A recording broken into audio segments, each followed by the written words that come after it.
तो निजामुद्दीन में मरकज में कोरोना केस सामने आने से देश में हड़कंप है। तबलीगी जमात के 24 लोगों में कोरोना की पुष्टि हुई और करीब 300 लोगों में कोरोना का शक है। इसके बाद देश के दूसरे शहरों में भी छापेमारी की जा रही है। 5 तस्वीरें हम आपको दिखा रहे हैं जिन्हें देखकर आप ये समझ पाएंगे कि कितनी बड़ी ये लापरवाही हुई है और इस लापरवाही से कैसे पूरे देश, न सिर्फ दिल्ली बल्कि पूरे देश में हड़कंप मचा हुआ है। आपको ये भी बताते चले कि कई लोग ऐसे हैं जिन्होंने अपनी यहाँ पर जाने की बात भी छुपाई, जिसमें सबसे ताज़ा मामला तो श्रीनगर का है, जहाँ पर अभी तक ये कहा जा रहा था जिस शख्स की जान गई उसकी कोई ट्रैवल हिस्ट्री नहीं थी।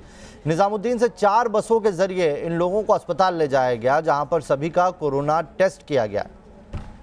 कोरोना वायरस से पूरी दुनिया चपेट में है, लेकिन अगर हम दिल्ली के सूरत हाल के बारे में बातचीत करें तो लॉकडाउन पूरी तरीके से फेल हुआ है। हम बात कर रहे हैं दिल्ली के निजामुद्दीन के इलाके की। एक जमात का एक बड़ा कार्यक्रम था और जमात में हज़ारों की संख्या में लोग इकट्ठा हुए थे और वहाँ पर कोरोना से संक्रमित कई लोग पाए गए हैं।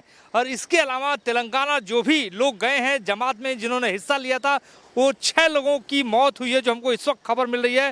राजधानी के निजामुद्दीन स्थित जमात के मरकज यानी इस्लामिक धार्मिक आयोजन केंद्र में कोरोना वायरस संक्रमण का सबसे बड़ा मामला ये कहा जा रहा है। इसका कनेक्शन दिल्ली समेत 11 राज्यों से जुड़ा है।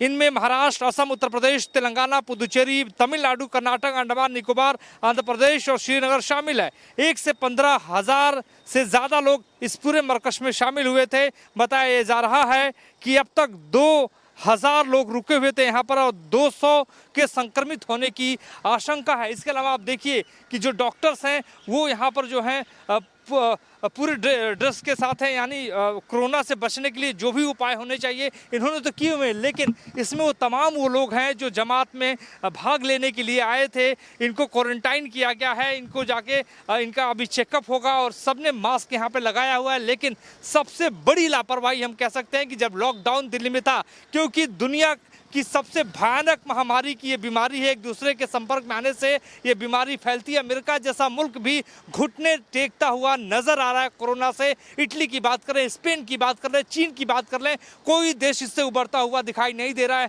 हिंदुस्तान एक ऐसा मुल्क है जहाँ पर सबसे ज़्यादा जनसंख्या है, सबसे ज़्यादा घनत्व वाला ये देश है। लिहाजा सोशल डिस्टेंसिंग की बात प्रधानमंत्री नरेंद्र मोदी ने पहले ही की थी, लॉकडाउन की बात पहले ही हुई थी, लेकिन इस जमात के बाद, इस कार्यक्रम के बाद खासतौर पर जो है एक बड़ा सवाल उठने लगा है कि आखिर किसने इस जमात की इजाज़त दी, आखिर क्यों नहीं इनकी पहले ही जांच कर ली गई, आखिर जो विदेश से लोग आए हुए थे क्यों नहीं उनको पहले ही क्वारंटाइन कर लिया गया। तो कुल मिलाकर अब देखने वाली बात यही है कि सरकार जो है इनकी जांच के बाद कितने दिनों तक और क्वारंटाइन करती है, क्योंकि कोरोना जो है उसके जो लक्षण है वो कहा जाता है कि 10 से 15 दिन के बाद ही दिखाई देते हैं। वीडियो जर्नलिस्ट कमल किशोर के साथ मोहित राज दुबे, न्यूज़ नेशन, दिल्ली।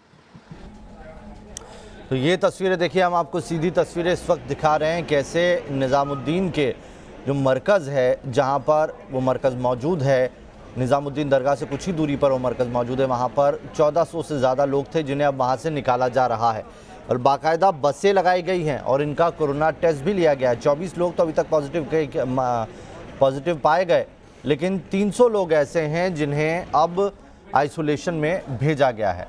आपको यहाँ पर यह भी जानना ज़रूरी है, सवाल ये उठता है कि आखिर निज़ामुद्दीन मरकज़ में कैसे एक साथ इतनी बड़ी संख्या में विदेशी लोग रह रहे थे, ये सवाल है और इसका जवाब तबलीगी जमात को देना होगा। वो इसलिए क्योंकि अब तबलीगी जमात पर सवाल खड़े होने लगे हैं, क्योंकि ये जमात पूरे देश में कोरोना का संकट का बड़ा सबब बना है।